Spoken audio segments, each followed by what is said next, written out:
We're live. Are we live? Are we live? I think we're live. Yeah, sorry about the slight delay. I was on Safari, which it wasn't supported. So I had to quickly go over to Chrome, but I'm here. Can anybody hear me? Can everybody hear me? Leave a comment. I've seen there's a few people watching already. This is very exciting and also very strange. I'm usually the one interviewing, being the host and interviewing other photographers for my podcast, and now I'm kind of strangely interviewing myself in my studio. So yeah, I'm broadcasting here live from my studio in North London in Tottenham. And first of all, I should introduce myself. My name is Maran. I'm a wildlife photographer, and also big thanks to Roxy for inviting me on. And it's funny, when I was growing up, I always looked to, older people who were inspirations. Oh, good. You can hear me perfectly. Great. Yeah, I always used to look towards older people for inspiration. That's just kind of, how I thought it would be. But when you get to the age of 43, I am now, I'm certainly looking to the younger generation. And it's been great knowing Roxy now for a couple of years. Of course, she featured on my podcast, and she's a real inspiration. She's such a hard worker and just works tirelessly on so many fronts, campaigning, making films. She's a social media demon and kind of puts my efforts to shame. So, and hosting these as well, which I think has been great. And I've been watching, I've watched Ben's and watched Megan's as well. So it's nice to be part of this family. So thank you, Roxy, for having me on. I'm going to talk a little bit about me and my background and my journey into wildlife photography. And then I'm going to talk a little bit about past projects, how I've kind of ended up where I am, doing stuff really close to home. And then, yeah, we'll hopefully get some questions. Excellent. Ben's watching as well. Nice one. Repaying the favor. I encourage you to all go back and check Ben's out, because it's brilliant and really fascinating stuff, and coming at it from the filmmaking angle. So my background, well, I was a photographer that grew up on film, and worked almost all my work in the early days was on black and white. I did a lot of work in the dark room, and this kind of started around about when I was 13, 14. A good friend of my mum's, her daughter, who was a bit older than us, she used to babysit us, and she had a dark room in the basement of her house. And she basically showed me I had my first experience there of producing black and white film and doing prints. And, if you ever have had that experience, it's such a magical experience when you've exposed your bit of light photographic paper under the enlarger, you drop it into the developing tray, and you see this image come up. It was a really profound experience. I remember it very, very well. And in subsequent efforts of doing that, as I got better and better, you still had that same buzz, that same feeling of what was going to come up, in that tray. So I loved it. I loved the technical side of it. I loved being in the dark room. There was something really magnificent about working in there on your own and beavering away with all the different chemicals, and the technical side of choosing the different papers and all the different techniques you could do with the enlargers, dodging and burning. So that was really, really good fun. And I then went on to study a GCSE in photography, and then an A-level, and then I did a college course in London at the London College of Printing, and that was a 1-year foundation course. And it was there when I'd always been into wildlife, but that's when I kind of really focused on it. And it wasn't really that the course kind of encouraged that, it was more that the situation where the course was in this basement, and there was no natural light. And I was always really interested in using natural light, and wanted to be outside and not be in this basement with no windows in it. And of course they had dark rooms there, and all of that stuff was really good fun, but it was much more of a kind of art focused course and kind of conceptual photography. And that didn't kind of really resonate with me. I struggled with it.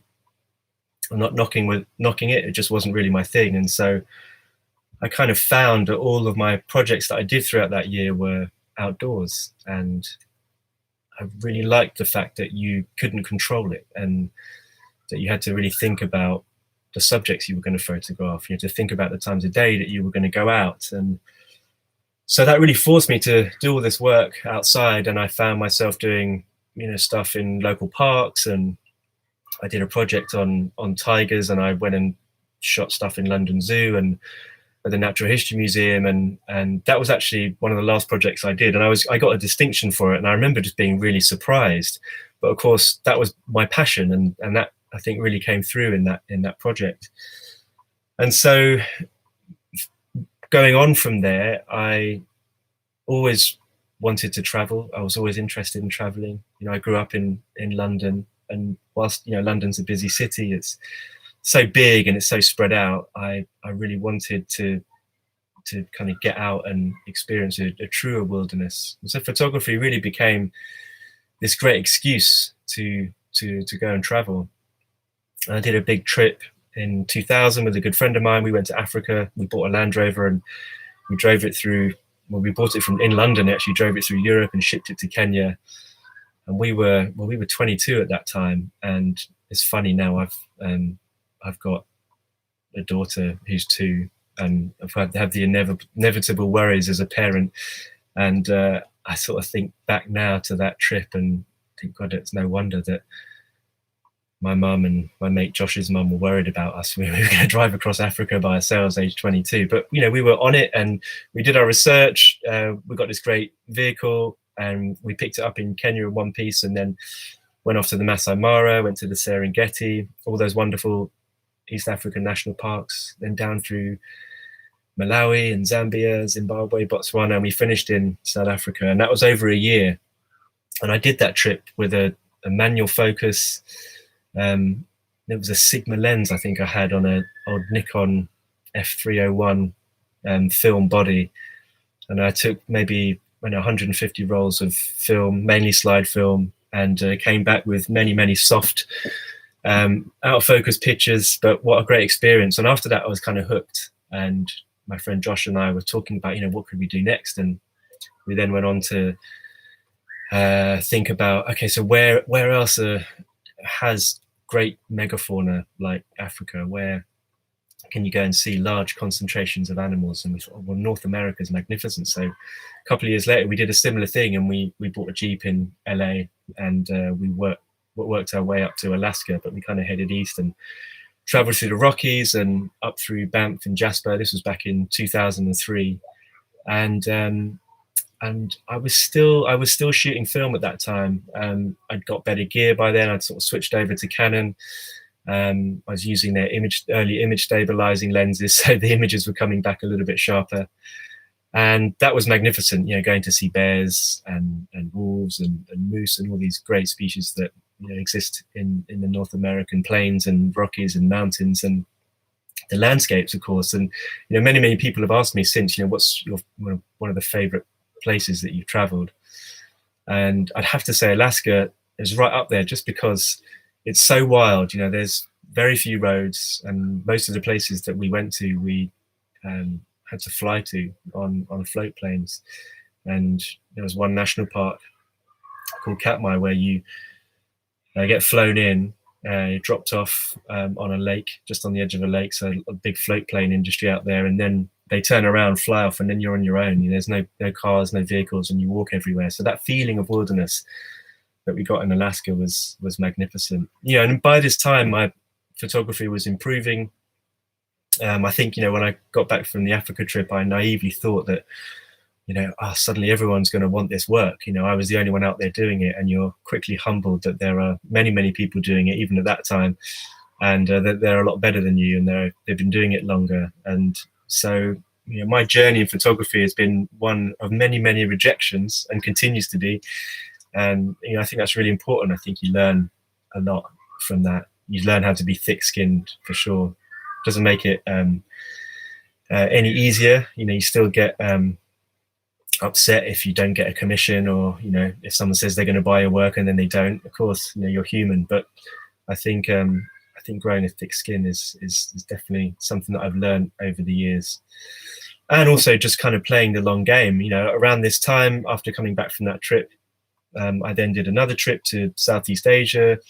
I went to Sri Lanka, Malaysia, and Vietnam, and photographed mainly primates. I was really interested in primate behavior. And I kind of got a sort of mini break, and I'd approached Nature Picture Library, so of course a great natural history picture agency based in Bristol, about my work, and I was rejected from there twice actually, and not on the grounds of the quality of the work, just on the grounds that I didn't have enough. And it takes a long time to build a really strong and diverse set, and also you have to be really clever and look at, you know, what else is being done. And I don't know if they still do it, but Nature Picture Library, every quarter they would produce a wants list of images that they didn't have in their collection. And so I just set about kind of planning trips around this. And there was one time where there was a lot of stuff that they needed from Malaysia. So from Turtle Islands National Park, from this national park called Gunung Mulu, a national park called Bako, they had no coverage and lots of these species that they needed. And so I just decided to do a trip around trying to fill in those gaps. And it was a great way of getting in. And so finally I did. I got some really nice stuff. And Helen, who's still the manager there, has also been a great mentor to me. She took the work on, and I've been with them, you know, ever since. So around about 15 years now. And yeah, that's a kind of another interesting and way of sort of thinking about how you're going to get your work out there, how you're going to try and make a living from it. You know, I don't make a living just from selling images through Nature Picture Library. It's not a lot of money at all.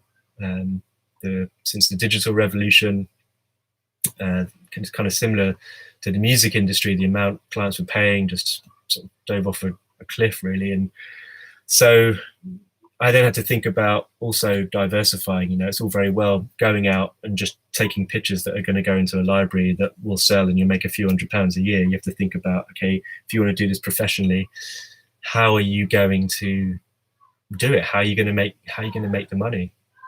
And in the beginning, you know, it's funny listening to Ben and thinking about going to, you know, wait tables and do other jobs to make ends meet. That's what I did. And so throughout my 20s and early 30s, I would just work other jobs. So I did landscaping work, I did small scale building projects, mainly in gardens, and all the money that I earned from those, I would just save up for gear and go on trips abroad.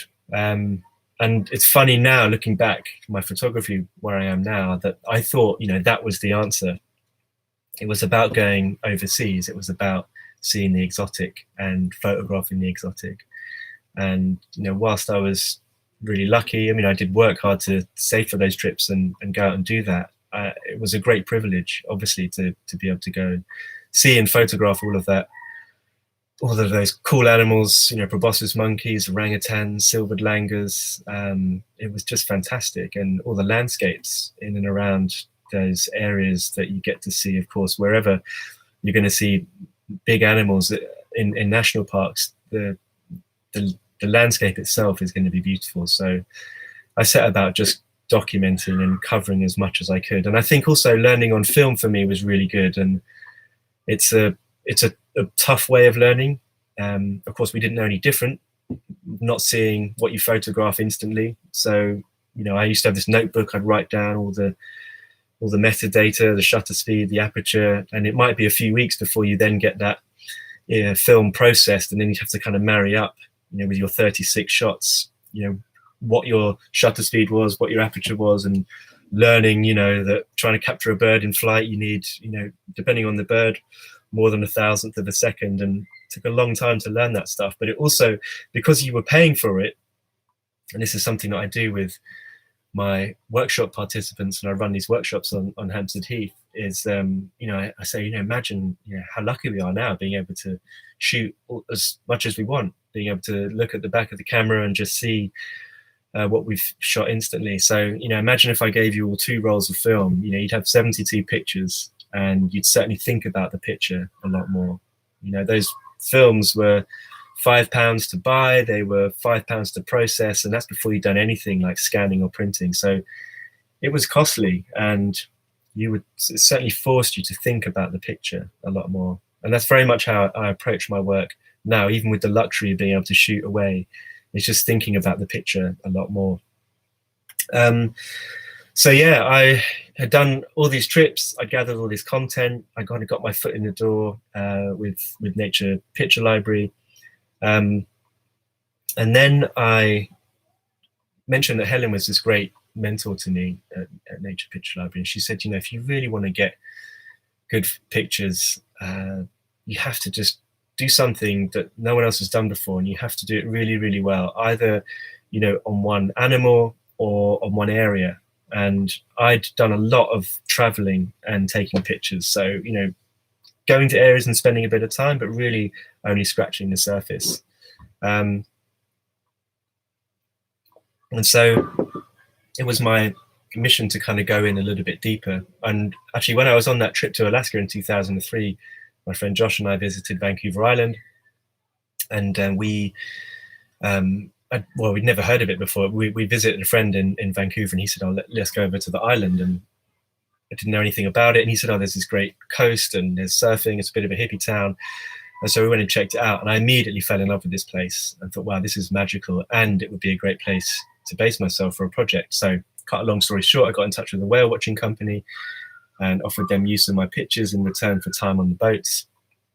And they went for that. And I didn't really have a plan as to what I was going to do, other than that I just thought this would be a great place to base myself. And around this time, it's about 2006, I just switched to my first digital gear, and no one else was really doing anything out on this coastline. And so I was shooting bears, whales, and bald eagles. The coastline itself is just extraordinary. There are two small towns 40 kilometers apart called Tofino and Ucluelet, and in between them are just these endless, stunning rocky beaches, headlands, and the Pacific, which is, you know, really wild. And I was going out on these boats and getting great stuff. And just by this time, you know, the cameras had kind of caught up with the quality that slide film was producing.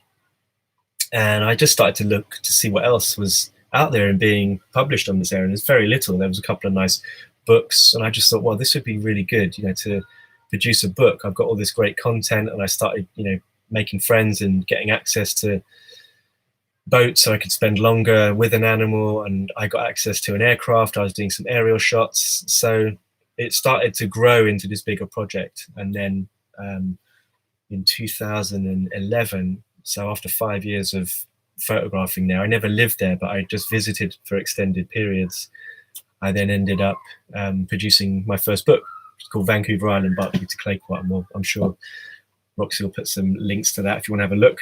And that was really exciting for me because, you know, the idea of like what you're going to do with your images, it's one of the big questions that all the people that come to my workshops ask. You know, they've got these cameras and the images remain on a hard drive or they remain on their memory cards. They don't do anything with them. Of course, if you want to make a living or if you want to get any kind of exposure, you've got to do everything you can with your pictures. And I found producing books to be really, really rewarding. Again, not hugely financially rewarding. They cost a lot of money and they take a lot of time to make.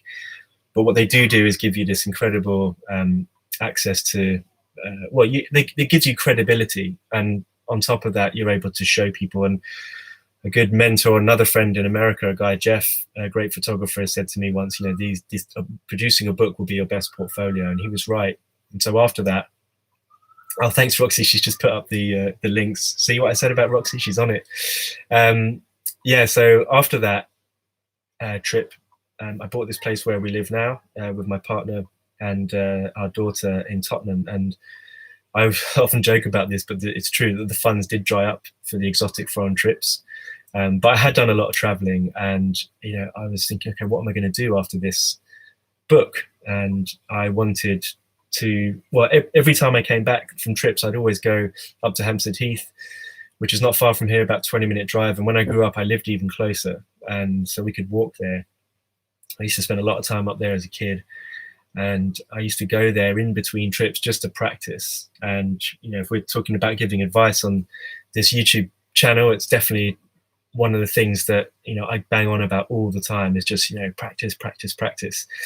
You know, if you want to be an amazing guitarist and solo all up and down the fretboard, you've got to practice your scales. You've got to do all the boring stuff, all the maths, all the numbers. And I really believe that with camera gear. You know, if I don't pick up my camera for even just a few days, just that muscle memory is not there. So getting out there and practicing was something that I did a lot in between trips, and the Heath was always such a good location to do that. It's so beautiful, landscapes are so rich, the wildlife so varied there.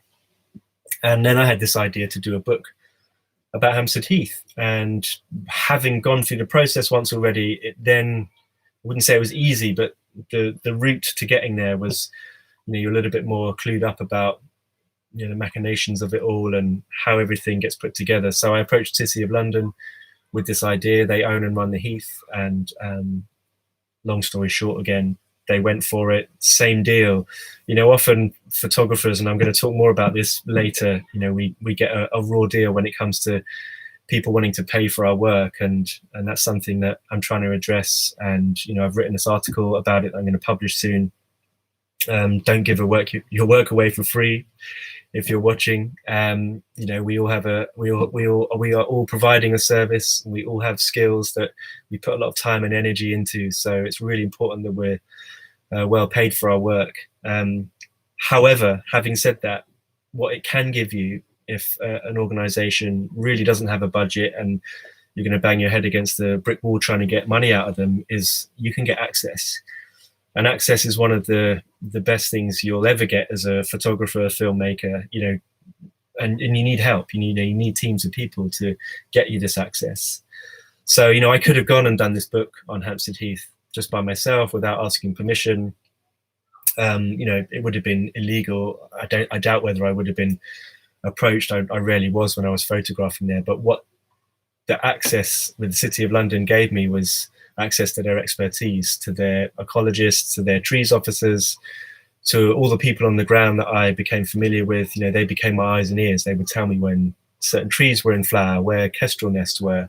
And this helps to make the body of work that much richer and stronger. So if you can get access wherever it is, even if it's just talking to people who know an area really well, or know where certain species live, or learn, you know, habits and behaviors, you know, you tap into that, talk to people. You know, photography is a solitary, nature photography is and can be very solitary, but you're really only going to improve your work if you get people to help you and who can kind of buy into your ideas and want to help you. And I think most people do. That's my experience. You know, if you're nice and if you can get your passion across, then people will be willing to help. And I've been really lucky. I've been really fortunate in that regard, and particularly with that Heath book. It would have been half the book without the access and the help that I got from the experts.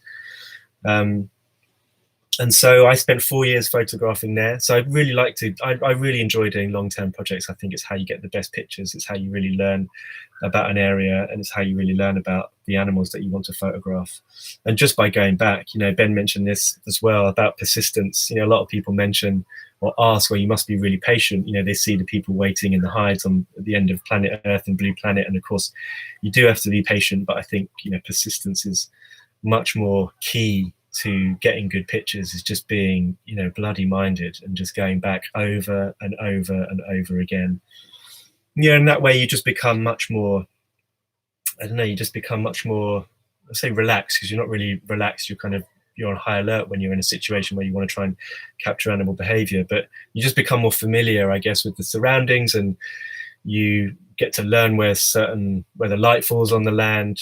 You get to learn patterns, and you're able to react that much more quickly than if you just go out, you know, a handful of times over a few months. You know, go out every day for a week, and you'll just see how, you know, much your work improves. And then again, that's that practice thing. You'll become, you know, much more familiar with your gear. You know, a great photographer said to me once, you know, if you really master the camera, you know, just absolutely master it right down to a T, you know, really read the instruction manual, like know everything about that camera. That will completely free you up to be as creative as you can be, because you're not messing around, you know, trying to find the right button. You're not even thinking about it. You're just focusing on the pictures, and you're just focusing on the framing. And I think that's really, really good advice. And something that I try and do all the time. If I'm sort of, I picked up a new camera last year, and I'm saying that I'm not kind of heeding my own advice, but I'm getting there. I've been working with this mirrorless Lumix camera for the last year, and it's because I've been using Canon for the last 20 years. So it's a little bit of a struggle going to a newer system, but there are lots of similarities, and the more I'm kind of getting comfortable with this camera, the better the pictures are. And take a sip of water. So I did this project on Hampstead Heath. It resulted in my second book called Hampstead Heath, London's Countryside. And the second time around was I'd say a lot more fun. It was still stressful. I ran a Kickstarter campaign to raise the funds for it, which was hugely exciting. And I managed to raise. We went for 24,000, I believe, and we ended up getting 28, which is great. So I just printed more books.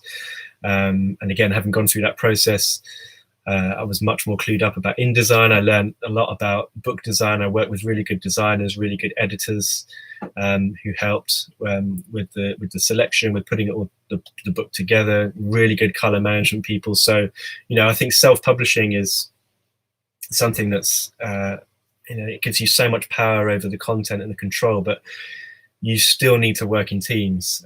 You can't do everything yourself. I think the product will suffer. You need to step back and let the people who are really good at the specific jobs and tasks help too. So I work with a great guy who's brilliant at color managing in CMYK, something I'm not very good at. I don't really need to do it that much. There's no reason. But when it comes to book printing, you need to know really good color theory. I work with a great editor, a great designer. I've now got a relationship with a really good printer.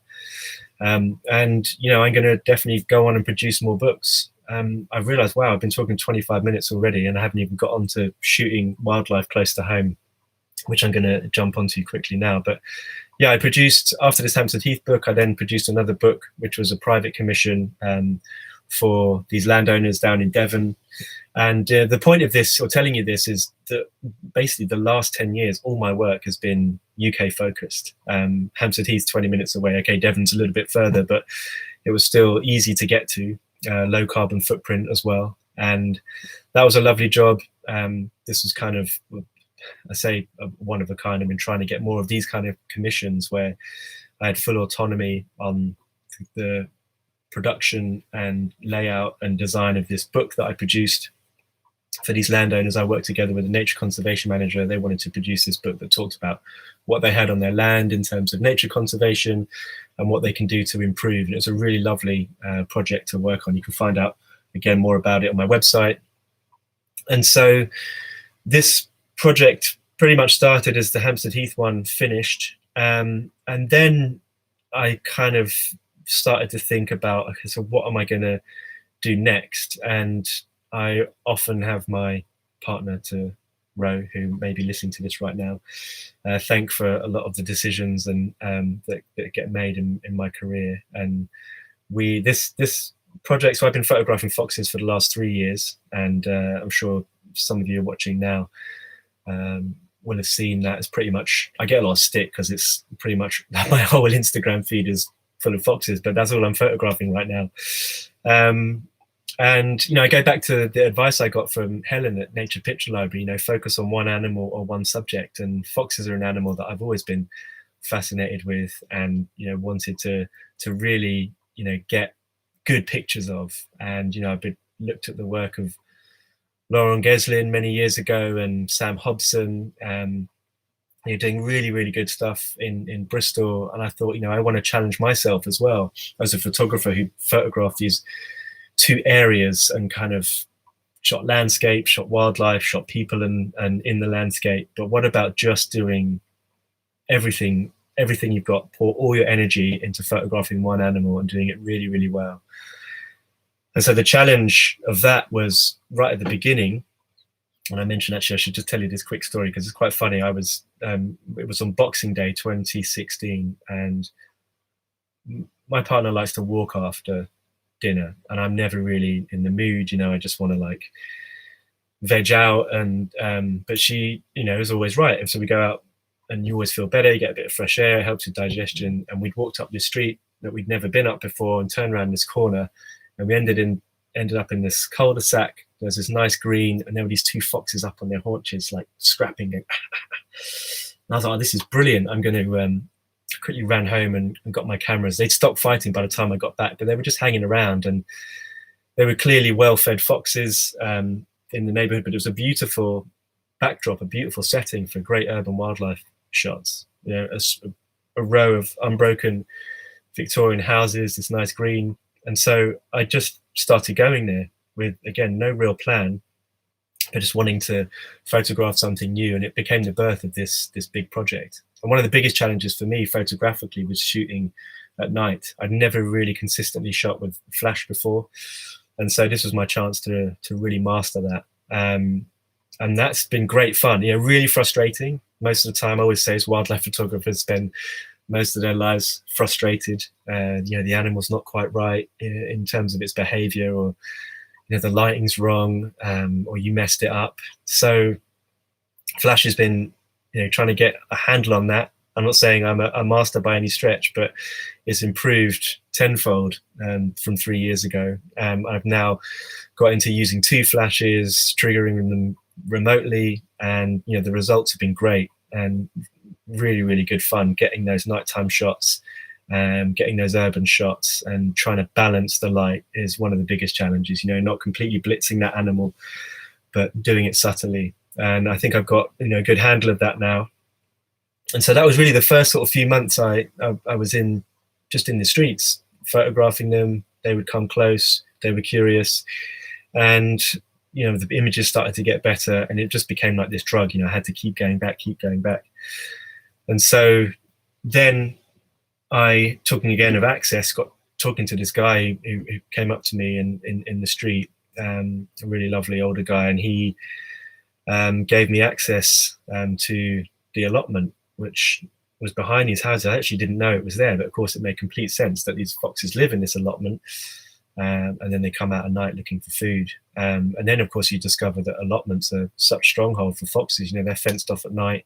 You know, one of the fox's biggest enemies are dogs. You know, they're not going to make a den or rear young if a dog can get access. So most allotments are fenced off, and they become these sanctuaries for foxes. So I got access there, and then, you know, the photography just really opened up. I was getting some great stuff, and then just becoming, well, I say becoming familiar with them. You know, I wanted them to become familiar with me. So, you know, some people asked me in the past, did you use a hide to take these? And I didn't at all. There wouldn't really have been any point. You know, foxes are clever animals, and they can smell, see, and hear you long before I've even left my house to go to the allotment. So I wanted them to be aware of my presence, and I just wanted to be, as far as they were concerned, the slightly annoying guy with the camera who is lying on his belly trying to get these low angle shots. And I've got, you know, I feel so lucky. I've got this, not only just to get the access, but to have this situation like I have and still have with this one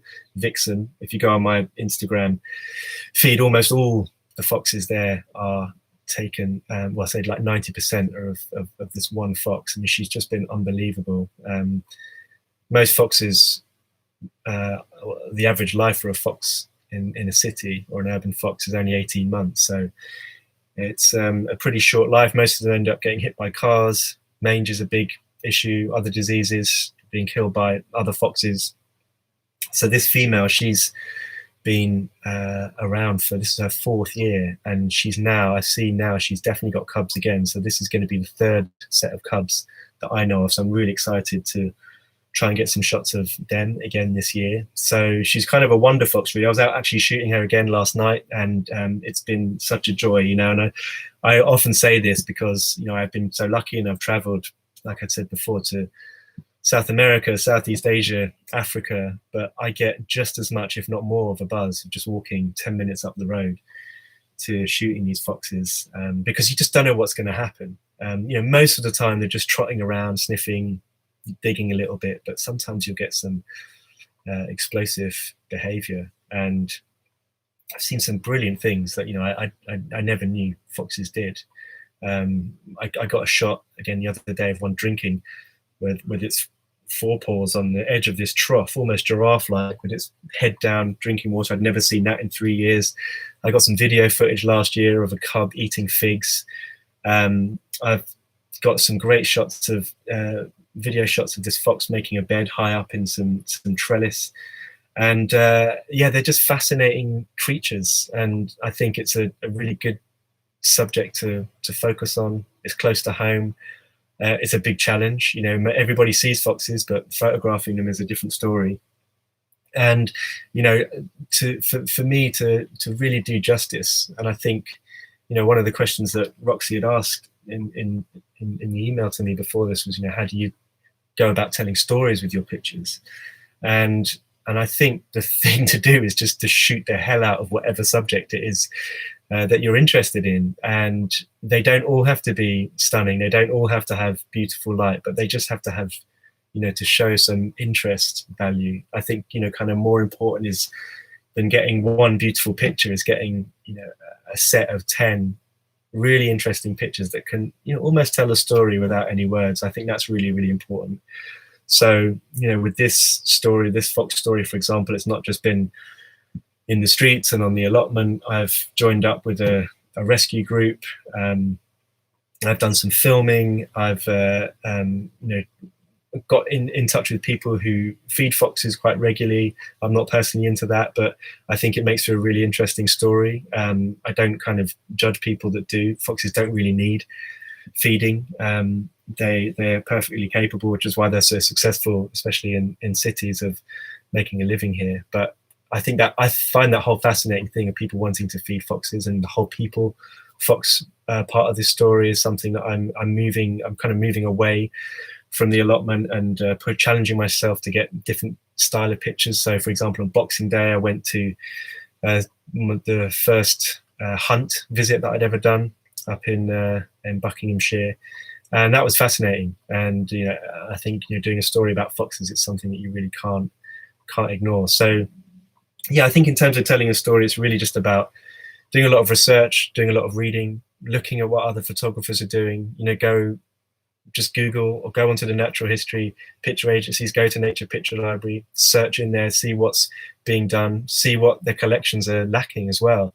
You know, there could be a story in there for you. And I think particularly in these times when, you know, we're really questioning about, you know, travel and the impacts and our carbon footprint, I think it's very important to do stuff locally. And that could even be just, you know, if you're lucky enough to have a garden, do stuff in your garden.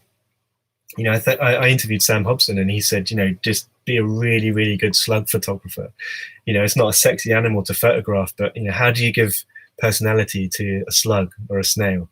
You know, that would be a challenge, right? So, you know, thinking differently. I interviewed Chris Packham with my last guest, and he said this great thing about, you know, because this is something that I ask all my guests, you know, about advice to younger photographers. And he said, you know, do what nature does and find your own niche to survive.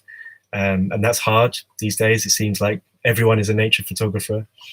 But if you stick at it, and if you really, really persevere, if you take some knocks, which are really important. This year, I've had a lot of knocks, especially now. I'll say hands down, I lost about $5,000 worth of work in the first few weeks of coronavirus. So yeah, I'm worried as well. I don't think wildlife photography is a real priority, or buying prints, coming on workshops, which is something that people can't do.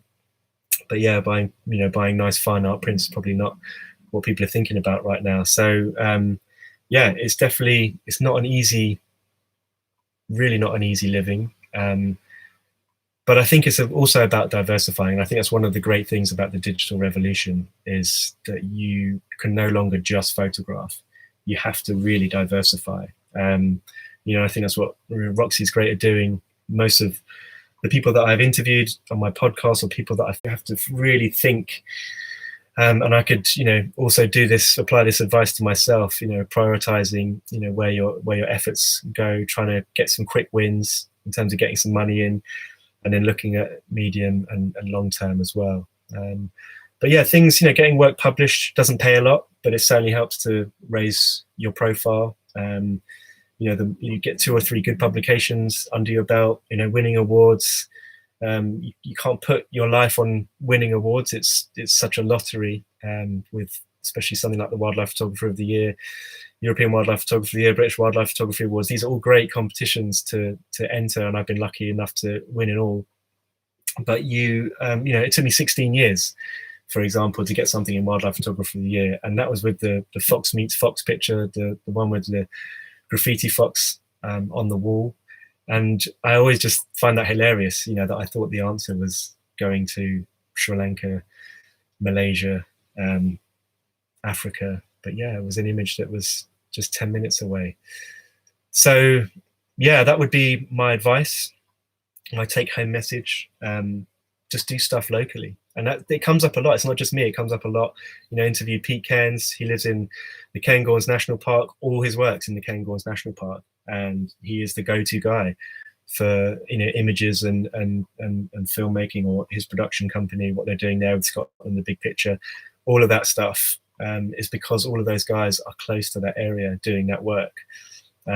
So I think you make life hard for yourself if you want to go and shoot tigers or polar bears. Leave that. There's plenty of other people who are better placed and better experienced to do that. And I, of course I say that, having had the luxury of going to see some of that stuff, but I think, times are changing, and it's not easy. It's expensive. You got to question your carbon footprint, and there's a lot of stuff to be done here in the UK. And the biodiversity is on such a downward spiral everywhere. And in the UK, I sometimes go to the countryside and I just think, God, it's just a desert out here, an ecological desert, but there's stuff there to be done and shown. And I think we do have a role as photographers, as image makers, filmmakers, presenters, whatever it is that you want to do in this field. There is, we are a small part, but of course photography does play such a big role in getting messages across, in helping campaigns. I think about the vegan movement, for example.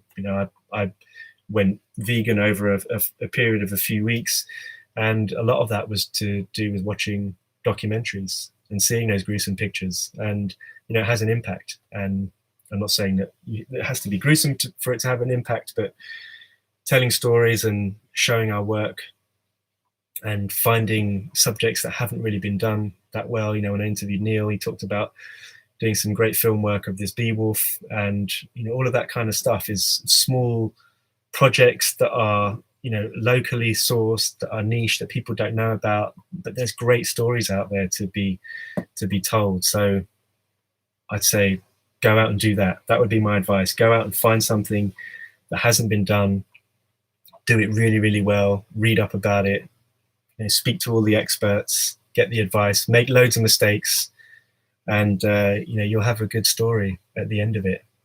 I think we covered everything, Roxy. 43 minutes, sorry.